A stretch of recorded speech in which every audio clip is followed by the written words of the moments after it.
Oh, thank you. Very excited. Can I tell you a story for a second? Can I tell you something?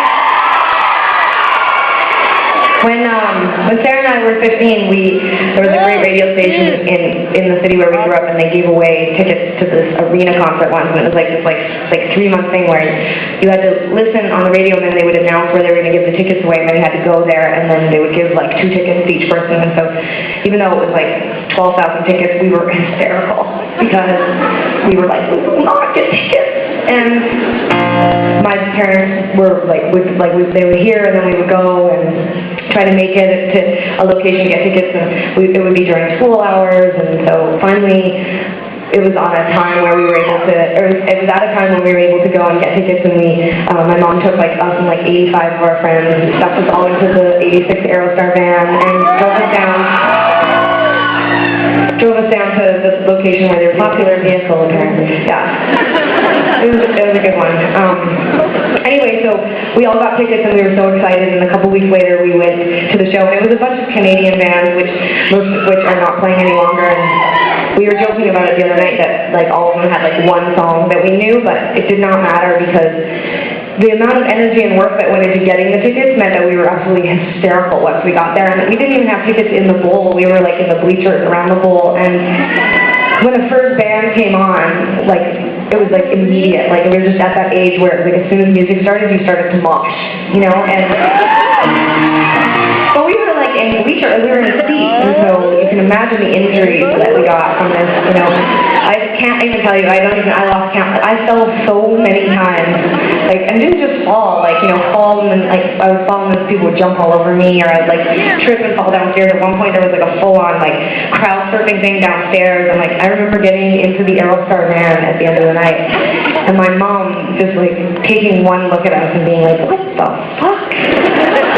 And I used to wear, like, I would buy a pair of, like, vintage cords, you know, for, like, $3 at Value Village, and I would rip the entire seam all the way up to the crotch, and then I would put safety pins. And so I, like, walked to the Aerostar van, my hair was, like, super long, it was, like, all tangled, and, like, my pants were completely ripped in half, you know. Yeah. Thank you, ladies. Thank you. And my mom, like, she was such a trooper. She just, like, totally appreciated the enthusiasm we had, and, you know, she would pick us up, and we'd all, you know, maybe have been doing a little bit of this, a little bit of this, and she would put, like, Sinead O'Connor on, like, so loud, and it'd be like, there is no other choice for you to burn out, and we'd all be like, woo, like, it was, like, totally fucking fake and drunk, and anyway. Yesterday we went out to the side of the venue, some of you were there, and we said hi, and I was thinking afterwards about that, like some of you that have been sleeping out there, and yeah, it's mental, but it's cute, and but I was thinking, like, fuck, like we were just like that. I mean, my parents let us sleep in a parking lot once for tickets, and then when my mom let us sleep in a parking lot, she slept there too. She slept in the van, in the 86 Aerostar van. And when people found out, like, at first we were really embarrassed, like we didn't want anyone to know that our mom was in the van, and it was a cool van, like it wasn't like a tinted window, like kidnap van or anything. Anyways, my mom, once everyone found out that my mom was in the van, because we made friends with all the kids in the lineup, but then also we were across the street from like kind of a project, and then all the kids from the project came over, and then they wanted to, it really wasn't like what you're thinking, it was basically just like a lot of like 18 to 19-year-olds that were like cracked out, and sleeping on, it was like kind of like a flop house, and so they all found out that our mom was there, and they all went to the van, and so my mom was surrounded by like kids who lived in a flop house and kids who wanted Smashing Pumpkins tickets, and she was a therapist. My mom is a social worker / therapist, and so she started giving counseling, and all I remember is that kids were like admitting that they had just had an abortion, and kids were like, I'm on PCP, and my mom was like handing out numbers for crisis lines and stuff, and we were like, Mom!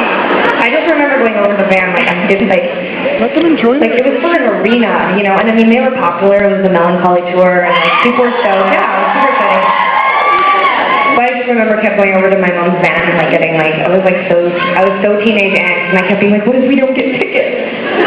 My mom was like, I mean, you're 8 to 9. You know, there was no internet. I mean, we were going to get tickets, and we got up there, and we got choice seats. Like, we could choose whatever we wanted, and we didn't even choose to be on the floor. We, like, picked, like, farthest away from the stage for whatever reason. We were so just totally out of it from having slept in the parking lot that we didn't even pick the seats. And I remember the day of the concert as we flooded in, and the people at the gate kept being like, no, you keep going that way, you keep going that way, you keep going that way. And we were like, fuck, this seems like we're really far away. And we were. And when the concert finished, there was probably like 15 of us that went together, and we wouldn't get out of our seats. And like, I remember Sarah crying, and finally the people at the arena came over, and they're like, out now. And I just remember being so excited about that, and we just, loved them so much. So anyway, that was like a 15-minute story to just tell you that we really appreciate you guys being here and being so into music, because we were sort of the same. We're kind of mental, so anyway. Hey, do you know that? That's the music. Well, there's someone in the room tonight who was at that concert. No, that was us. I guess I didn't think of it. That's true. That was a good story because there was a witness. There was a witness. A participant, so, yeah. Anyway, this next song is not about that. But maybe we should dedicate it. Okay, why don't you dedicate your song when it comes to be your turn? You know what? Just because you said that, I'm going to dedicate it on behalf of Tegan. This is for Shannon.